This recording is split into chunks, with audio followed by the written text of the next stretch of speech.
오늘 여호수아서 7장과 8장의 말씀을 가지고 실패를 딛고 일어서라 라는 제목으로 하나님 말씀 증거하겠습니다. 목사님이 열심히 설교를 하고 있었습니다. 할머니가 앞에서 열심히 경청을 하고 계시는데 바로 옆에 앉은 한 청년이 계속해서 꾸벅꾸벅 졸고 있는 겁니다. 순간에 이 목사님이 화가 나서 할머니, 그 청년 좀 깨워주세요. 그만 괜히 애꿎은 할머니에게 짜증을 내고 말았습니다. 그러자 황당한 할머니가 하시는 말씀입니다. 아니, 재우긴 지가 재워놓고 왜 날 보고 깨우라고 난리야. 오늘 저 때문에 조는 분이 한 분도 없게 되시기를 축복합니다.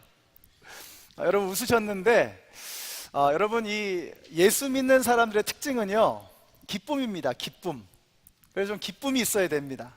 넘쳐나는 오버플로잉하는 그런 기쁨이 있을 때 우리는 예수 믿는 사람으로서의 그 모습을 보여줄 수가 있는 것입니다.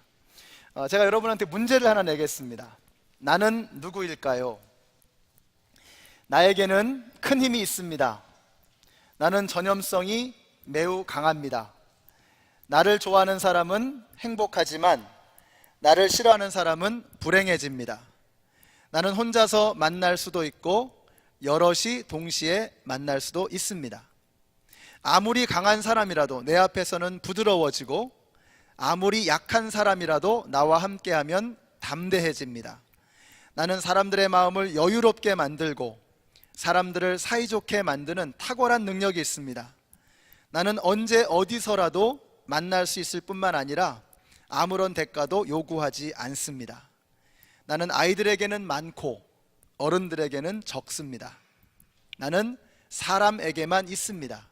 나는 누구일까요? 나는 웃음입니다. 웃음. 저는 여러분들이요, 잘 웃는 분들이 되시기를 바랍니다. 여러분 목장에도 웃음이 많아지셨으면 좋겠습니다. 우리가 괜히 불필요하게 심각할 필요가 없습니다. 저는 여러분들이 진지해 주시되 많이 웃으시고 많이 기뻐해 주실 수 있는 여러분들이 되시기를 바랍니다. 여러분, 사라가 그랬습니다. 사라. 처음에 천사들이 와서 당신이 아이를 가질 것이요 했을 때 사라가 비웃었습니다.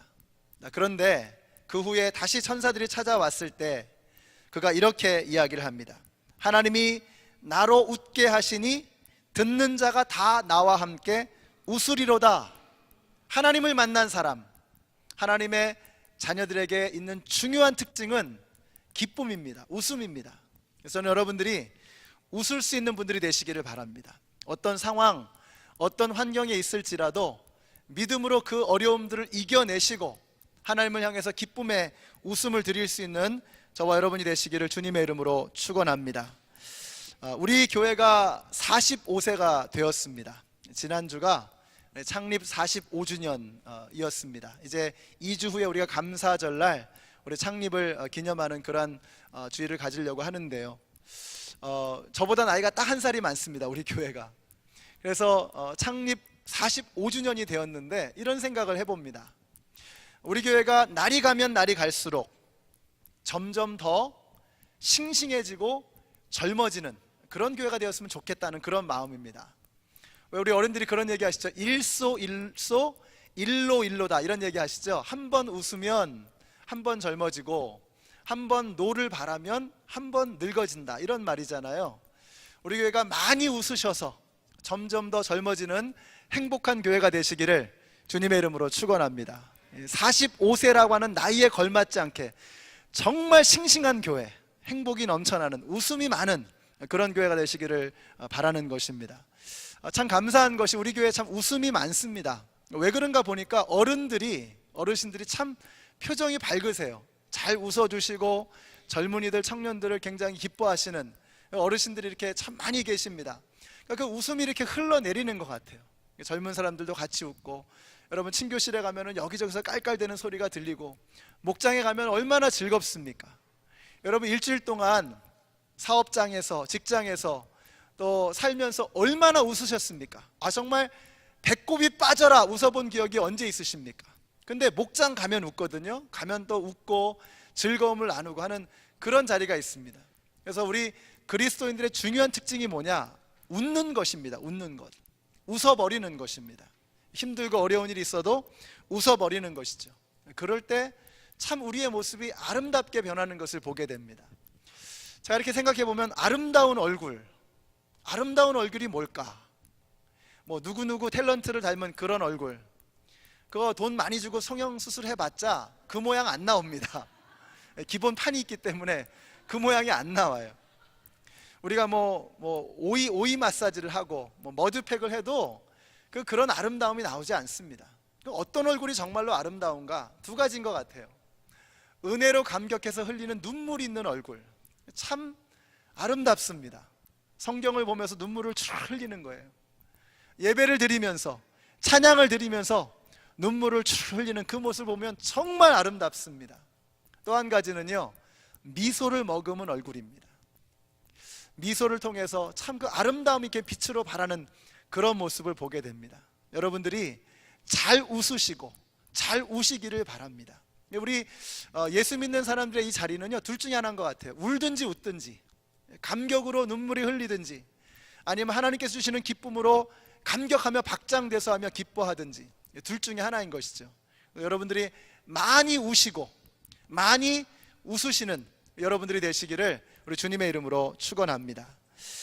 지난주는 우리가 여리고성의 이야기를 했습니다. 유례없는 성공담이었습니다. 근데 오늘 말씀은 처절한 실패담입니다. 사람들은 성공담을 좋아하고 실패담을 좋아하지 않습니다. 그러나 우리 그리스도인들에게는 실패의 이야기 속에서도 놀라운 하나님의 은혜를 발견할 수 있는 감각이 있습니다. 그게 믿음의 능력입니다. 성공의 이야기도 좋지만 실패한 이야기 속에서 우리가 어떻게 하면은 하나님의 은혜를 통해서 다시 일어설 것인가 하는 것을 발견하는 것은 대단히 중요한 것입니다. 여러분들이 성공담에만 젖어 있지 마시고 실패를 통해서도 배울 수 있는 여러분들이 되시기를 바랍니다. 실패를 딛고 나서 웃을 수 있는 그런 모습이 우리에게 필요한 것이죠. 여리고 전투에서 이스라엘은 놀라운 승리를 맛보았습니다. 난공불락의 요새를 손가락 하나 까딱하지 않고 무너뜨렸습니다. 이제 승승장구하는 이스라엘이 여리고 바로 옆 동네에 있는 작은 성 아이성을 치려고 하는데 겨우 3,000명만 보냅니다. 이유가 무엇인가? 3절에 보세요. 모든 백성을 다 올라가게 할 필요가 없을 것 같습니다. 2,000명이나 3,000명만 올라가도 아이성을 칠 수 있습니다. 모든 백성이 그 성을 치느라고 다 수고할 필요가 없을 것 같습니다. 성 안에 있는 사람들의 수가 얼마 되지 않기 때문입니다. 자, 이 말씀을 보면서 우리가 인간이 얼마나 쉽게 망각하는가를 볼 수 있습니다. 아이성 전투에서 왜 실패했느냐? 첫 번째, 망각하는 것입니다. 그렇다면 승리의 비결은 무엇인가? 기억하는 것입니다. 여러분, 여리고성 전투를 어떻게 승리했습니까? 그것은 이스라엘 백성들의 전투력으로 이긴 것이 아니었습니다. 왜요? 손 하나 까딱하지 않았잖아요. 하나님의 능력으로 이긴 싸움이었습니다. 저들의 전투력이 아니라 하나님의 능력으로 이긴 싸움이었습니다. 그런데 이걸 잊어버린 것입니다. 승리에 도취해버린 것입니다. 그래서 정탐꾼조차도 2,000~3,000명만 보내면 충분하겠습니다 라고 보고를 한 것입니다. 여호수아는 많이 쳐서 3,000명 보냈습니다.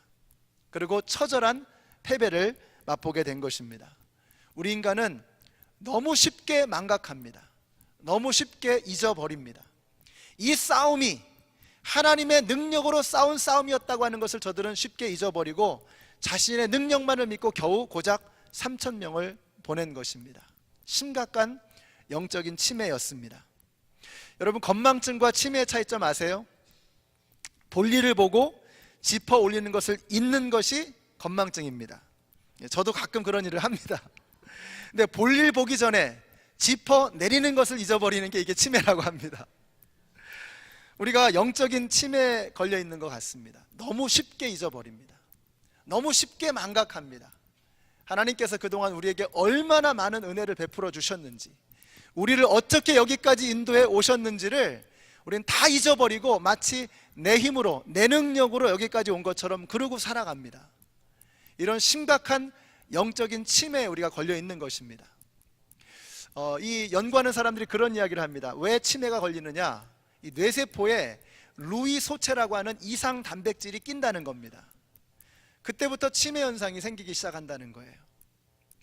우리 가운데 죄가 들어와서 우리를 영적인 치매 상태로 만들어 버립니다. 그 영적인 치매를 해결할 수 있는 분은 오직 예수 그리스도 한 분인 것을 믿으시기 바랍니다. 십자가에서 흐르는 예수 그리스도의 보혈이 내 머리를, 내 몸을, 내 삶을 감싸게 될 때 우리가 영적인 치매에서 벗어나는 것입니다. 우리가 예수님 알기 전에는 내가 잘나서 잘 산 줄 알았죠. 예수님 만나기 전에는 내 능력으로, 내 학벌로, 내 재력으로, 내 가문의 힘으로, 내 네트워크로 잘 되는 줄 알았습니다. 예수님 만나고 보니까 그게 아닌 것을 깨닫는 거예요. 아, 이것이 하나님의 은혜였구나. 하나님의 은혜인 것을 그때 비로소 깨닫게 되는 것입니다. 오늘 여기 나오신 모든 성도님들, 예수님 만나셔서 영적인 치매에서 고침을 받으시는 여러분들 모두가 되시기를 우리 주님의 이름으로 축원합니다.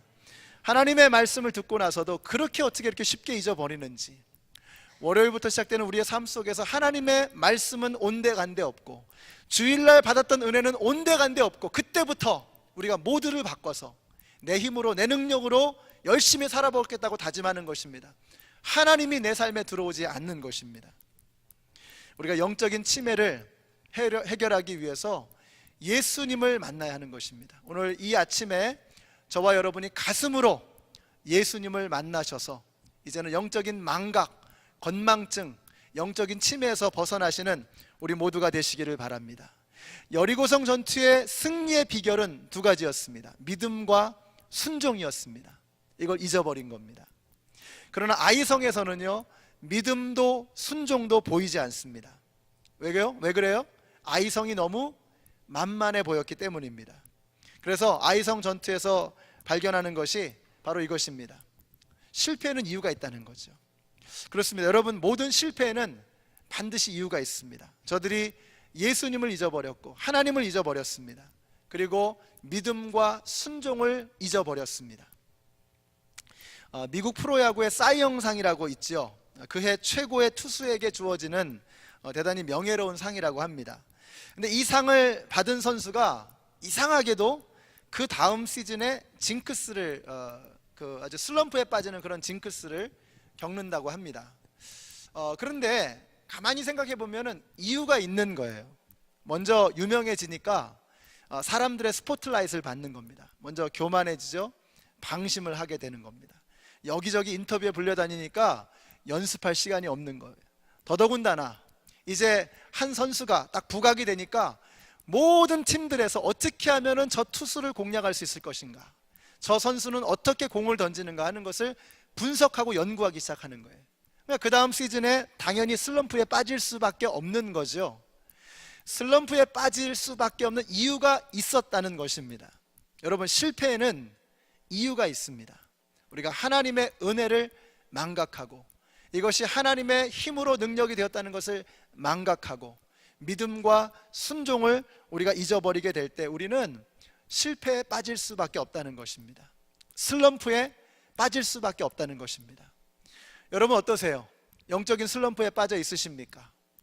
우리가 영적인 슬럼프에 빠져 있어도 괜찮습니다. 우리가 영적인 침체를 겪어도 괜찮습니다. 그러나 안 괜찮은 건 뭐냐면 슬럼프에 빠졌다고, 영적인 침체에 빠졌다고 거기에 주저앉아 있는 것입니다. 실패해도 괜찮고 슬럼프에 빠져도 괜찮지만 슬럼프에 빠졌다고 거기에 주저앉아 있는 것은 안 괜찮습니다. 여러분 기억하십시오.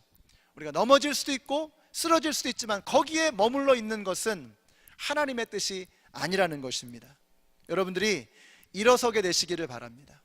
하나님의 손을 붙들고 다시 일어서셔서 어떤 상황, 어떤 슬럼프에 빠져 있을지라도 그것을 딛고 일어서실 수 있는 여러분들이 되시기를 주님의 이름으로 축원합니다.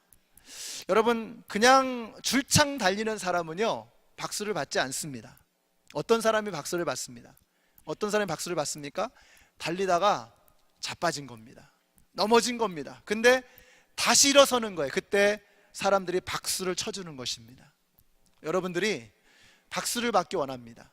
넘어졌을지라도 그냥 거기에 머물러 계시지 마시고 다시 일어서 계속해서 나아가실 수 있는 여러분들이 되시기를 바랍니다. 이것이 주님께서 우리에게 원하는 것입니다. 목장이 어떤 곳이냐? 저는 목장을 이렇게 생각합니다. 목장이라고 하는 것은 영적인 침체에 빠져 있는 사람, 영적인 절망에 빠져 있는 사람들이 박수를 받을 수 있는 곳입니다. 어떤 상황에 있을지라도, 세상 사람들이 욕을 하고 비난을 하고 제껴 놓을지라도 목장에서는 환영받고, 목장에서는 인정받고, 목장에서는 격려받을 수 있어야 합니다. 그것이 예수 믿는 사람들의 모임의 특징인 것입니다. 우리는 슬럼프에 빠져 있는 사람을 제껴놓는 사람들이 아닙니다. 그 사람들 향해서 박수를 쳐줄 수 있고, 계속해서 그 사람들이 주님을 섬길 수 있도록 도와주는 것입니다. 아직까지 예수님 모르고 영적인 절망 상태에 빠져 있는 사람들에게 예수가 소망이라고, 너도 예수님과 함께하면 다시 새로운 삶을 살 수 있다라고 말해줄 수 있는 곳, 이것이 바로 목장이라는 것이죠. 여러분들의 목장이 그런 곳이 되시기를 바랍니다. 그래서 누구라도 환영받을 수 있고, 어떤 처지에 있을지라도 격려받을 수 있는 그런 목장으로 여러분들이 만들어 가십시오. 특별히 이번에 목자 목녀로 임명되신 우리 정민주 집사님, 이덕권 집사님, 오창건 집사님, 오은희 집사님, 류디연 집사님, 새롭게 목자 목녀로 세움받으신 여러분들이 지치고 쓰러지고 넘어지고 절망과 좌절 가운데 있는 사람들의 손을 붙들어 주시고 그들을 위해서 박수를 쳐줄 수 있는 그런 분들이 되었으면 좋겠습니다. 그런 목장을 만들어 가십시오. 하나님께서 여러분의 목장을 통해서 놀라운 영혼 구원의 역사를 이루실 줄로 믿습니다. 자, 아이러니컬하게도요, 이스라엘의 실패는 그들이 크게 성공했던 그 성공의 자리의 한복판에서 시작이 되었습니다. 오늘 본문의 1절을 한번 보세요. 처음에 보니까 이스라엘 자손이 라고 했습니다. 이스라엘 자손이 그들이 전멸시켜서 주님께 바쳐야 할 물건을 잘못 다루었다. 이스라엘 자손이 가나안 족속을 전멸시킨 겁니다. 여리고성의 거민들을 전멸시킨 겁니다. 대단한 성공과 승리였습니다. 그런데 1절의 끝에 보시면 주님께서 이스라엘 자손들에게 진노하셨다라고 했어요. 성공한 그 자리에서 실패가 시작된 것입니다. 여리고성이라고 하는 승리의 한복판에서 저들의 패배가 시작이 되었던 것입니다. 그리고 그때의 처참함이라고 하는 것은 이루 말할 수 없는 것이었을 것입니다. 우리가 큰 성공을 거두고 난 다음에 실패하는 것, 이게 견디기 어려운 것입니다. 여러분 요즘 어떠세요? 승승장구하고 계십니까? 잘 되고 있으세요? 그냥 일사천리로 막 잘 나가고 계십니까? 우리가 그때 조심해야 됩니다. 바로 그 성공의 자리에서 우리가 심각하게 무너질 수 있습니다. 그러므로 우리는 성공할 때, 잘 나갈 때, 모든 것이 잘 되고 있을 때 긴장을 늦추지 말고 더 낮은 곳으로 내려가 하나님 앞에 엎드려야 할 줄로 믿습니다. 잠깐의 성공에 취하지 마십시오. 그것이 영원토록 지속되어지는 여러분의 성공이 아닌 것입니다. 바로 그 성공의 자리에서 실패가 시작될 수 있다는 것입니다. 모든 사람들이 축제 분위기 속에서 들떠 있을 때 아간의 범죄는 은밀하게 진행되었습니다. 이스라엘 백성들을 무너뜨린 이유가 두 번째 무엇인가? 그들이 지은 죄였습니다. 특별히 아간이라고 하는 사람을 통해서 저질러진 그 범죄가 이스라엘 전체의 패배를 가지고 왔던 것입니다. 근데 여러분 궁금하시죠? 아니, 아간이 도대체 얼마나 큰 죄를 지었길래 그렇게 하나님께서 진노하셨을까? 오늘 말씀해 보시면 그가 훔친 것이 이 정도입니다. 21절 한번 보세요. 신할산 외투 한 벌, 그러니까 요즘으로 치면 명품 외투입니다. 명품. 몇만 불 하겠죠? 신할산 외투 한 벌, 은 200세겔, 그리고 금 50세겔이라고 했습니다. 다 합쳐봐야 한 5만 불 정도 된다고 합니다. 요즘 시세로 치면, 물론 이제 그 당시 더 큰 돈이었겠죠. 어쨌든 이스라엘 전체가 패배를 당할 만큼 그 정도로 엄청난 흉악한 죄악은 아니었다는 것을 느낄 수가 있습니다. 근데 하나님께서 왜 이렇게 심각하게 대처하셨는가 하는 것입니다. 여러분, 이유가 무엇이라고 생각하세요? 하나님이 째째해서요? 아니죠. 하나님은 이스라엘 백성들을 통해서 엄청난 꿈을 꾸고 계셨습니다. 그 꿈은 무엇입니까? 이제 이스라엘 백성과 함께 가나안 땅에서 하나님의 나라를 이루어가기를 원하셨던 거예요. 거룩한 나라를 세워가기를 원하셨던 것입니다. 그런데 아간의 범죄로 말미암아서 이 거룩한 전쟁이 한낱 그 조물애기에 그 작은 것을 탐하는 그러한 그 이익에 탐하는 그러한 어떤 그 좀도둑과 같은 그런 싸움으로 만들어 버렸던 것입니다. 하나님께서 여기에 대해서 진노하신 거예요. 하나님의 그 원대한 꿈, 그 꿈을 한낱 조물애기들의 조그마한 좀도둑질로 만들어 버렸던 것입니다. 작은 것이 절대로 작은 게 아닙니다. 어떤 사람이 그런 얘기 했다 그러죠. 사막을 횡단한 탐험가에게 물어봤습니다. 당신을 제일 힘들게 했던 것이 무엇입니까? 그랬더니 뭐라 그래요? 뜨거운 햇살도 아니고 추운 밤도 아니었고 무서운 맹수도 아니었고 내 신발 속에 있었던 자그마한 알갱이들이었습니다. 모래알갱이. 그게 제일 힘들었다고 하는 거죠. 여러분, 작은 게 아닙니다. 그것을 통해서 이스라엘 전체가 무너지는 심각한 일들이 일어나게 되었던 것입니다. 액수로 치면 아간의 범죄는 대단한 것이 아니었습니다.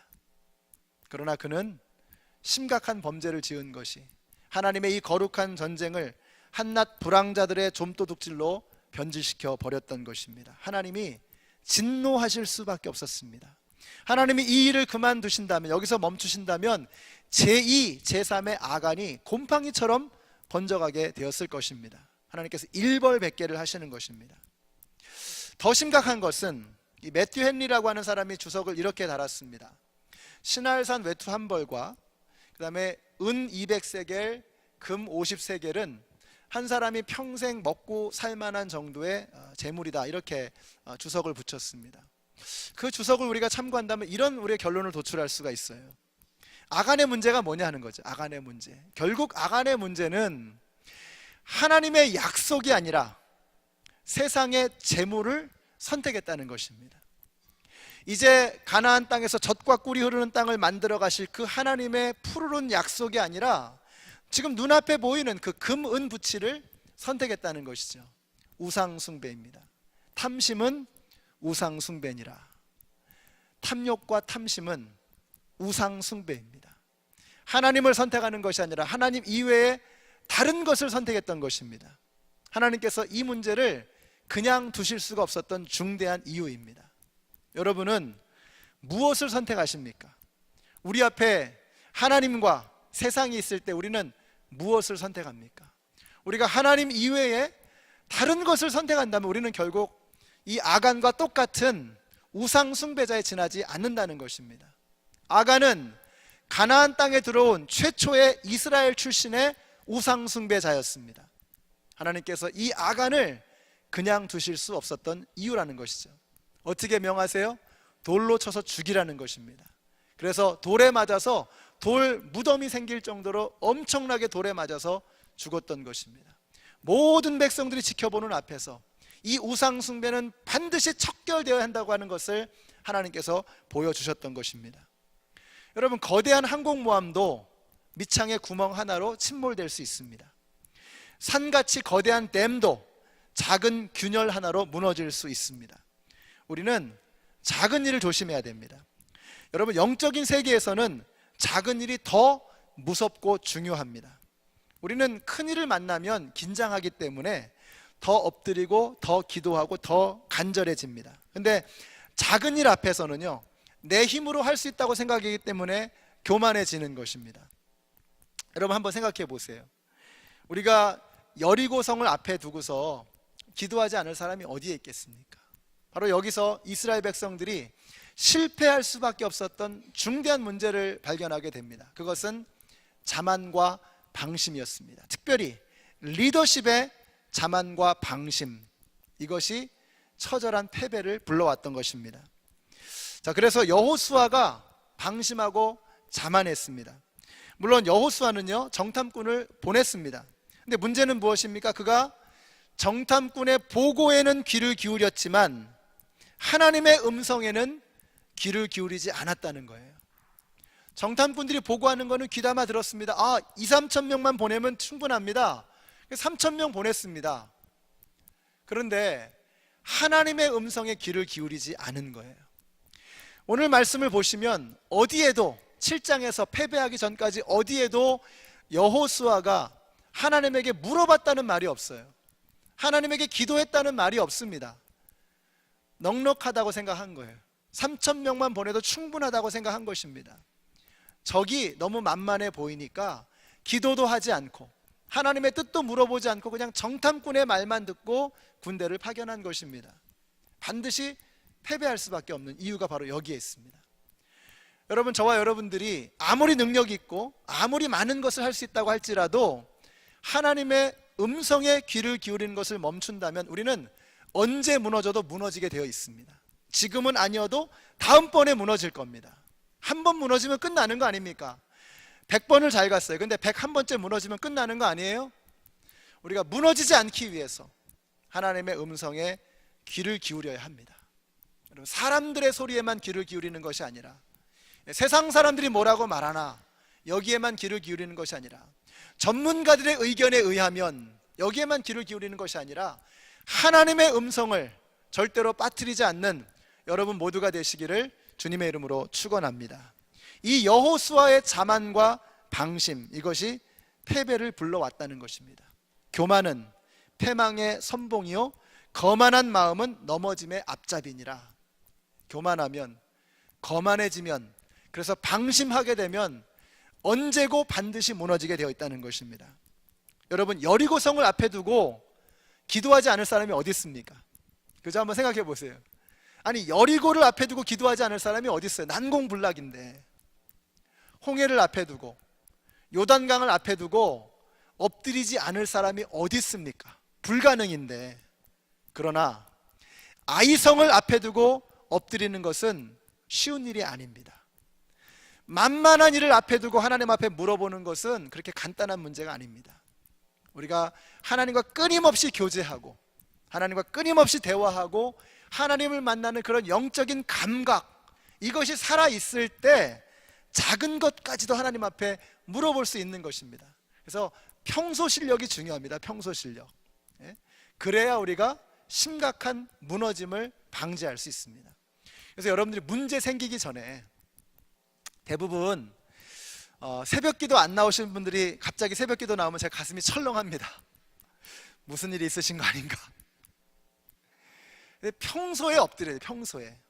평소에 엎드리셔서 하나님의 음성을 들을 수 있는 영적인 감각을, 영적인 평소 실력을 키워 놓을 때 우리가 문제를 만날 때 이것을 이겨낼 수가 있는 것입니다. 하도 주님의 음성을 듣지 않아 버릇하니까 하나님 말씀하실 때 깜짝깜짝 놀라는 거예요. 이게 무슨 일인가 하면서.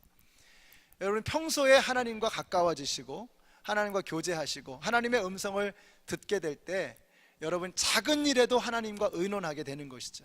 그래서 훈련하세요. 훈련. 자꾸 하나님하고 대화하는 훈련하세요. 길거리를 지나가다가 단풍이 너무 아름답습니다. 그러면 혼자만 그냥 즐거워하지 마시고, 하나님, 단풍 참 멋지게 물들이셨네요. 하나님 솜씨 여전하시네요. 이러면서 하나님과 자꾸 이렇게 대화하는 거예요. 추운 겨울이 오면, 하나님, 오늘 제 마음이 참 춥습니다. 성령님의 따스한 손길로 저를 만져주세요 하면서 이렇게 대화를 주고받는 것입니다. 평소에 하나님하고 친해지셔야 하나님의 음성이 잘 들릴 거 아니겠어요. 그래서 이 여호수아가 이런 자만과 방심에 잠깐 빠지고 만 것입니다. 여러분, 다윗은 블레셋 최고의 용사인 골리앗 앞에서 무너진 것이 아니었습니다. 다윗이 어디서 무너지죠? 밧세바라고 하는 가녀린 여인 앞에서 무너졌습니다. 삼손은 나귀 턱뼈로 1,000명을 물리쳤습니다. 그러나 들릴라라고 하는 음탕한 요부 앞에서 맥없이 무너지고 말았습니다. 결론이 무엇입니까?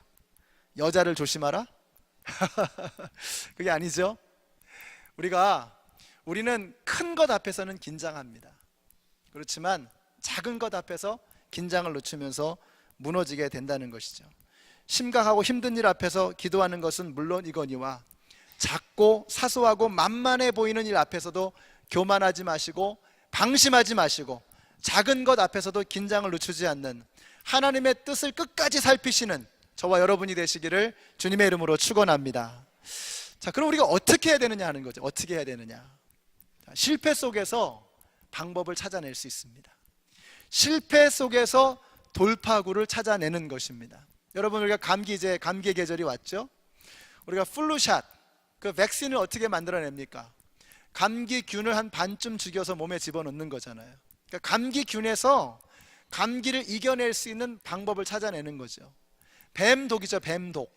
그 뱀의 독을 해결할 수 있는, 풀어낼 수 있는 그 해독제를 어떻게 만듭니까? 그 뱀의 독에서 뽑아내는 거잖아요.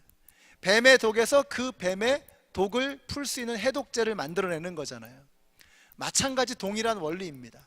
실패를 경험했어요. 그러면 그 실패 속에서 무엇이 실패를 이겨낼 수 있는 비결인가를 찾아내야 하는 것입니다. 여호수아가 그렇게 했습니다. 어떻게 했느냐? 6절 한번 보세요. 우리 같이 한번 읽어보실까요? 시작. 여호수아는 슬퍼하면서 옷을 찢고 주님의 궤 앞에서 얼굴을 땅에 대고 엎드려서 저녁 때까지 있었다.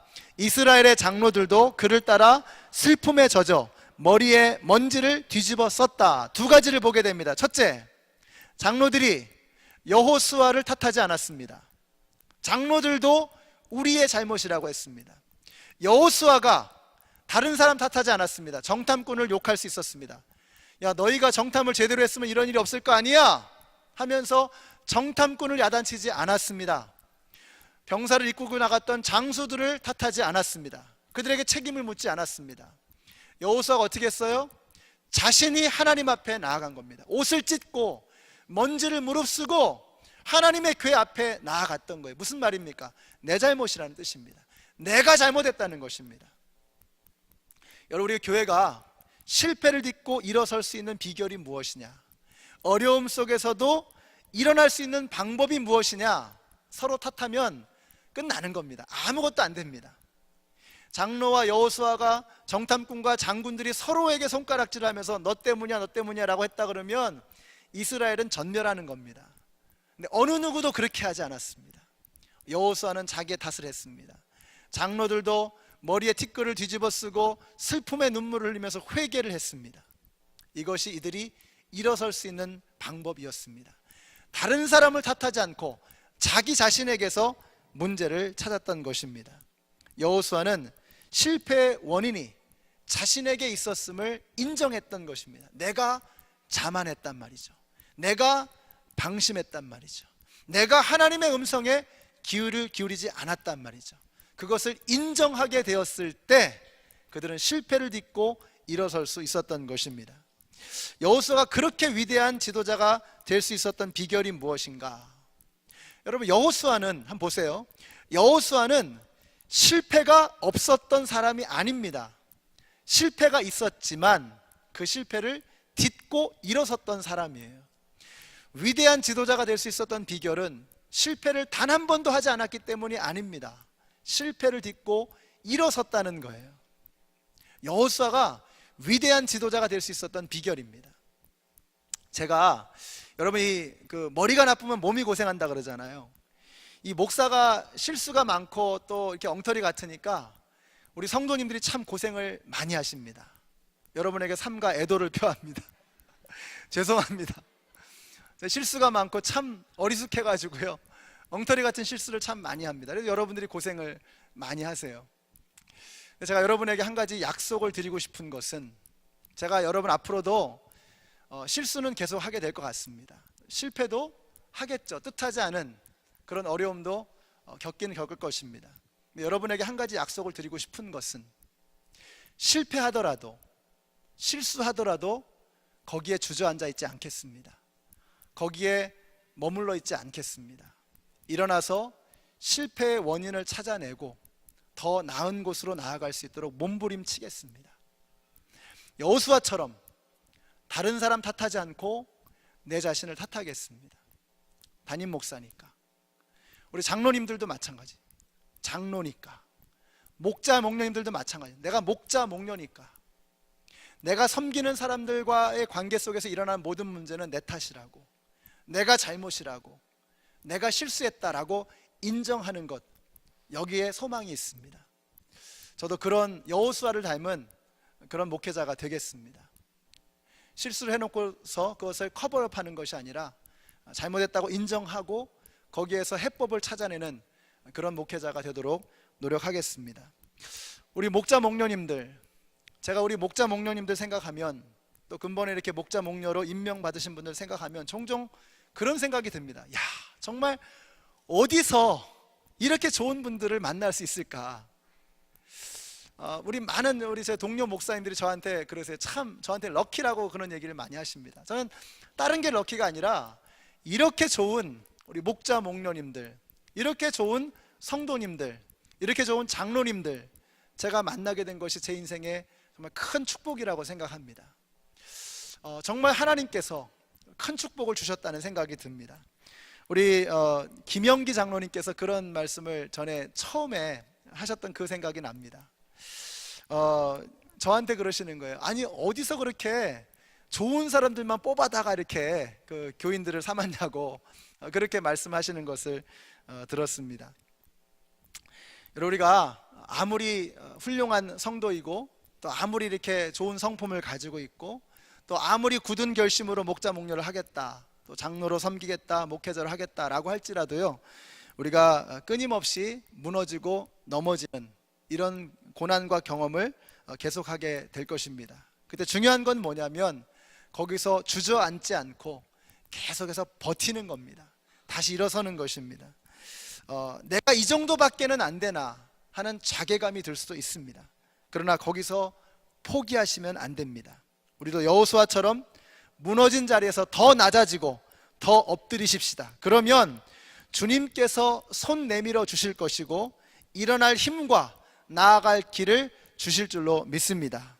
이것이 우리가 승리하는 비결입니다.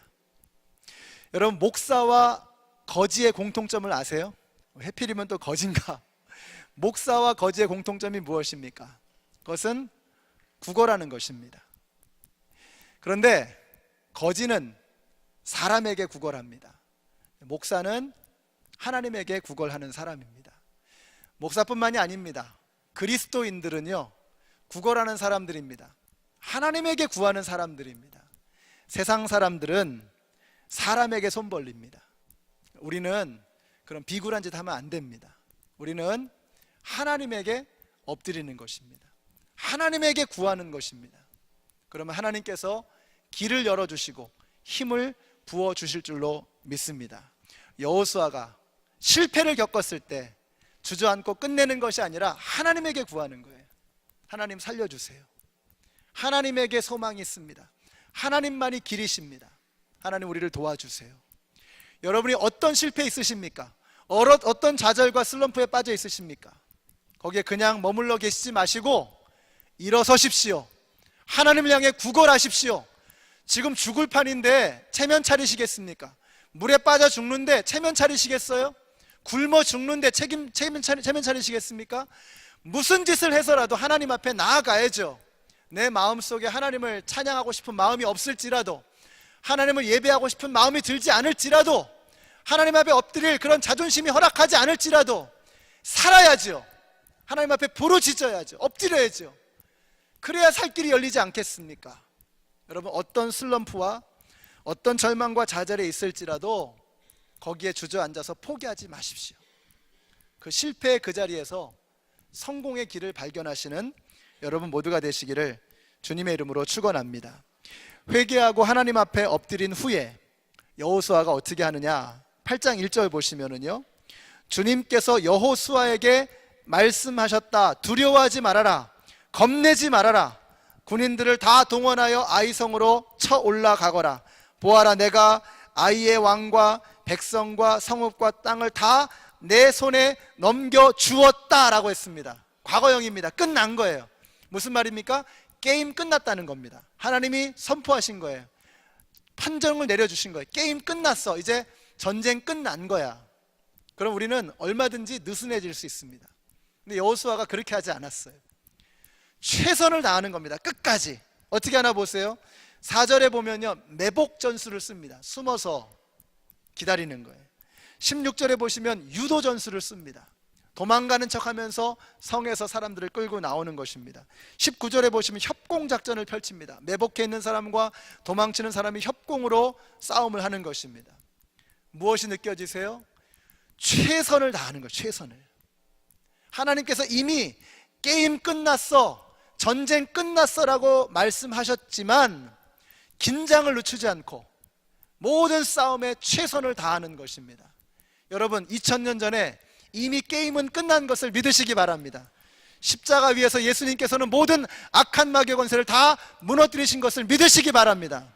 우리가 그럼 대충 살아도 되느냐? 그렇지 않다는 것입니다. 최선을 다해야죠. 매복작전을 쓰고 유인작전을 쓰고 협공작전을 쓰고 마귀보다 더 지혜롭게 하나님 앞에 지혜를 간구하면서 최선을 다하게 될 때 승리는 우리 것이 되는 것입니다. 여러분, 그 어줍지 않은 성공에 자만해서는 안 되는 것입니다. 우리 끝까지 승리하며 싸워 이겨야 되는 것입니다. 마귀의 괴계에 넘어가지 마십시오. 자만하고 방심하고 내 힘으로 된 것이 아니라는 것입니다. 여러분, 다 기억하시고 잊어버리지 마시기 바랍니다. 하나님의 은혜로 하나님의 능력으로 전쟁은 승리하게 되는 것입니다. 그래서 여러분, 패배의 자리에서 다시 일어나셔서 주님이 주시는 멋진 승리를 경험하시는 여러분 모두가 되시기를 우리 주님의 이름으로 축원합니다.